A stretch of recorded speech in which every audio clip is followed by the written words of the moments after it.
Think, riddle me this.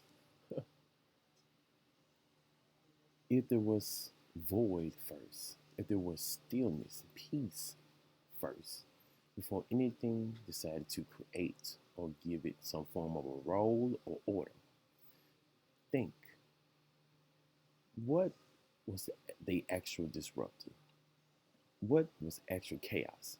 Because they like to say that before something gave order, they said it was chaos. But how can nothingness be chaos? How can the peace and stillness be chaos? Chaos happened when something decided to create, when something decided to give other formless, boundless energies forms and vessels and roles to fulfill. When the creation created the angels, the vessels to place them in, and created the so called heavens and the earth, we can only assume that it probably just created over the crater because it was probably something, because even it had to acknowledge there was already waters and the earth was formless. And formless doesn't always have to mean melted into the waters or whatever. Form just means another term, another way of saying something that wasn't serving so called a purpose or a order in an order, in an ordeal. Something that it felt it just needed to give it a particular purpose. It was formless. That's what he probably was meaning. The earth was probably was a desolated. It it didn't have any teeming of life or a life. It was just crater. And if it did, it was fine.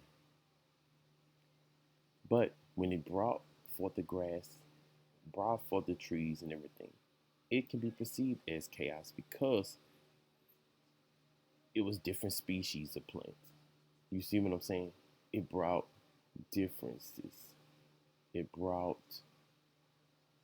dynamics.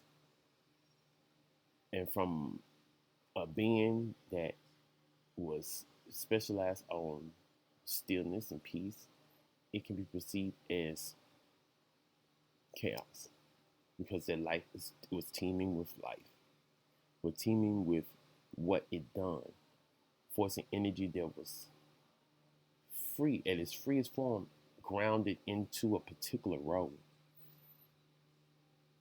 Let's say everything that was created has some form of a free form of energy. Then it is considered bondage because now you're bounding something that didn't even consent to being bounded into that particular role. I'm pretty sure the dog or animal or the spirit did not want to be a dog or any of these animals or plant. The plant didn't ask to be a plant. The tree didn't ask to be tree. The angels didn't ask to be angels. So that's where we understand where creation is, what it really is. Um, so it calls itself bringing back that balance, that fairness. But if you want to talk about fairness, balance,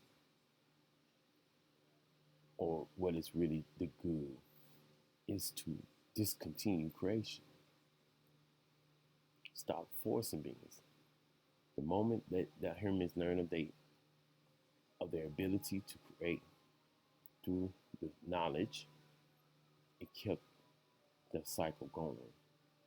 But now that we know or have this knowledge, we can end it by not forcing other beings into bondage.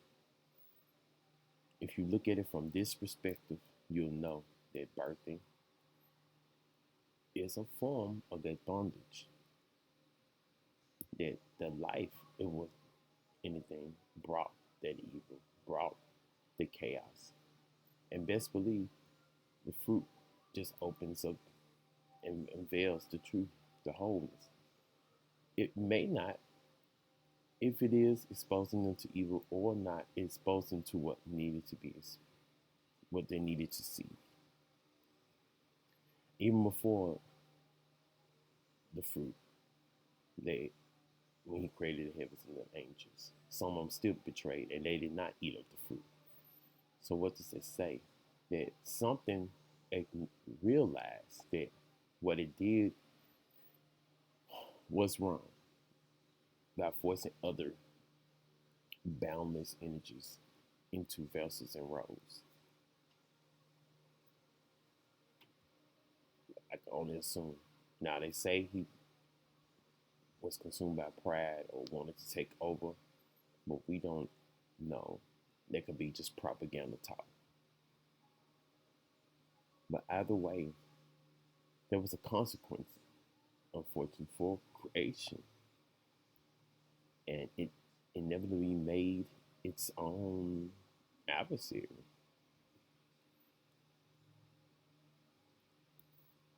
And you've seen it throughout the stories how mating with folks brought about beings that not only brought was potentially going to bring destruction to their opposition, but to themselves.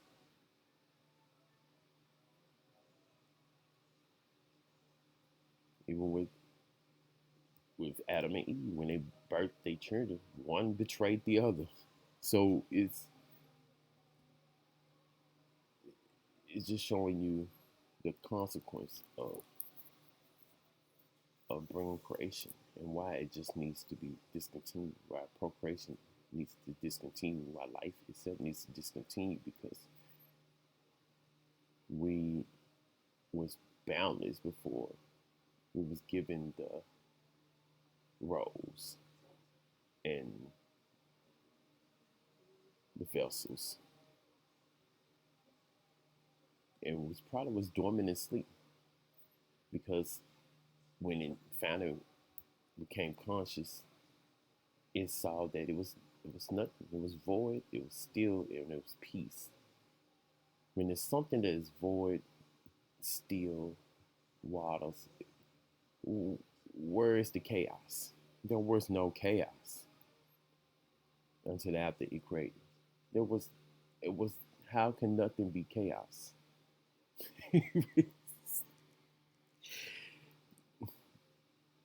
How can something that was void and formless be chaos? It just wouldn't.